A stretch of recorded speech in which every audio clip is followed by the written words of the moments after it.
I'm Cam, and today we are talking integrating light tension exercises in the postnatal journey.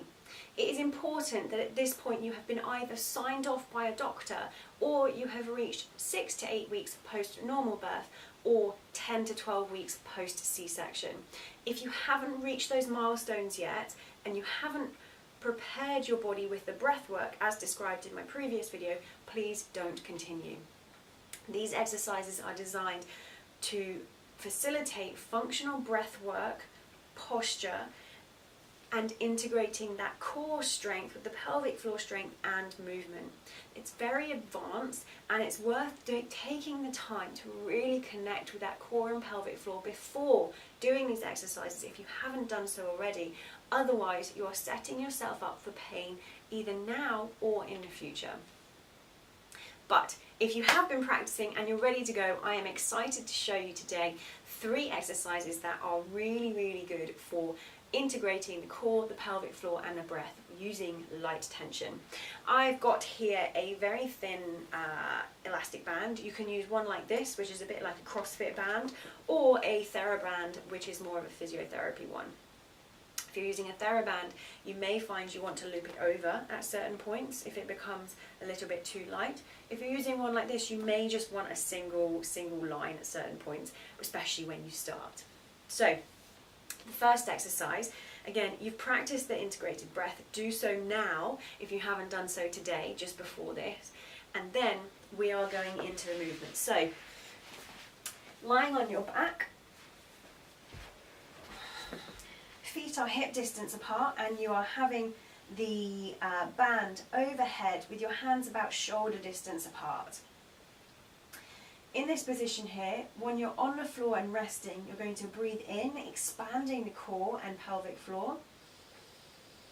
As you exhale, you're going to contract the core, the pelvic floor, and then slowly lift your hips up towards the ceiling. In that top position, you should be able to really feel a squeeze of the core and the pelvic floor. Take a deep breath in, making sure the rib cage doesn't flare. Then again, as you exhale, squeeze the core and the pelvic floor and pull those hands apart.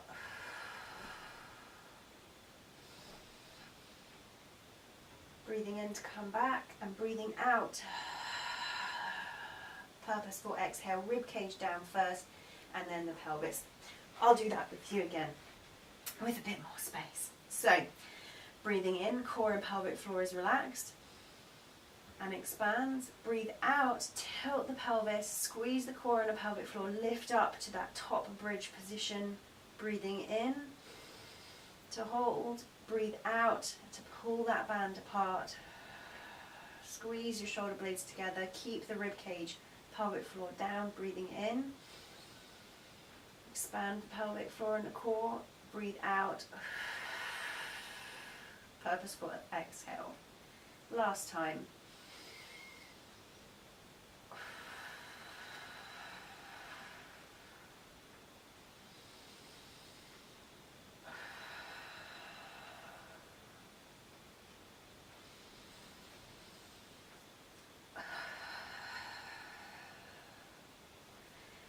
If it's your first time doing that exercise, just do 3 to 5 and then begin as you progress and you're able to connect the core and the pelvic floor to that movement. You can add a number of repetitions up to 10, maybe do a couple of sets.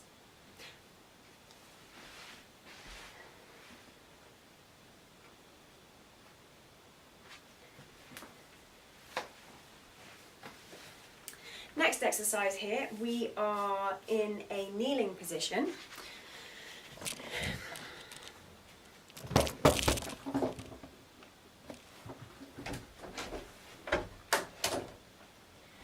So the next exercise here, we are in a kneeling position. Again, this looks like a very simple exercise, but there's a lot going on. So it's really important that you do get that pelvic floor and the breath working, integrated before you proceed.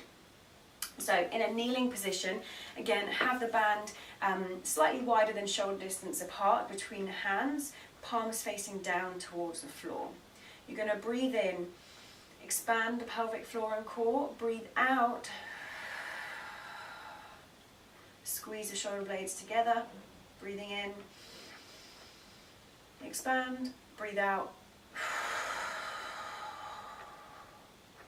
Breathing in, breathing out. From the side.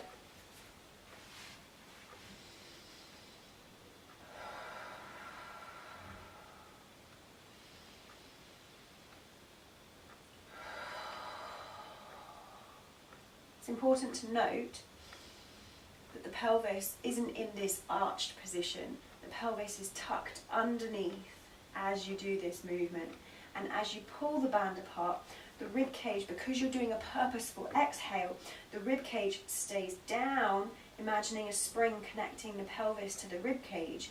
You can't move around. What we don't want to see as you do this movement is this, where the rib cage and the pelvis pop out. If you're doing that, you've gone a little step too far. Regress it back to the pelvic floor and the core breath. As you can tell, this band is quite thick for this movement and it's quite strong, so what you might actually want to do, is have a single band. So again, pelvic floor, core engage, breathing in, expand the breath, breathe out, pull down, back, breathing in, breathing out, breathing in, breathing out. In this movement, like I've mentioned, keep the pelvis tucked under, the rib cage down, and as you pull those hands down, imagine pulling the shoulder blades down and away from the shoulder blades. So it's a fine balancing act between making sure you're not here and making sure you're not here trying to pull down. So again, get that rib cage into the neutral position, and then that bottom position, your rib cage is down, the shoulder blades are back and pushing down towards the floor. So those are all the exercises so far. If you have any questions, please don't hesitate to reach out. Please make sure you do not do this unless you have been given clearance from the doctor to exercise, and or you are 6 to 8 weeks post normal delivery or 10 to 12 weeks post cesarean section. Do the steps prior, the osteofascial technique, as well as the integrated breath work, to make sure that all of this is connecting, firing at the same time. We want that brain, muscle, core connection. In doing those 3 steps, what we're doing is we are preparing you for functional movement pain-free, without incontinence issues, without lower back pain, and without neck and shoulder pain. I really, really hope you give these exercises a go. Take your time with them, be gentle, and if you, again, any questions, anytime, pop me an email, cam@nlperform.com.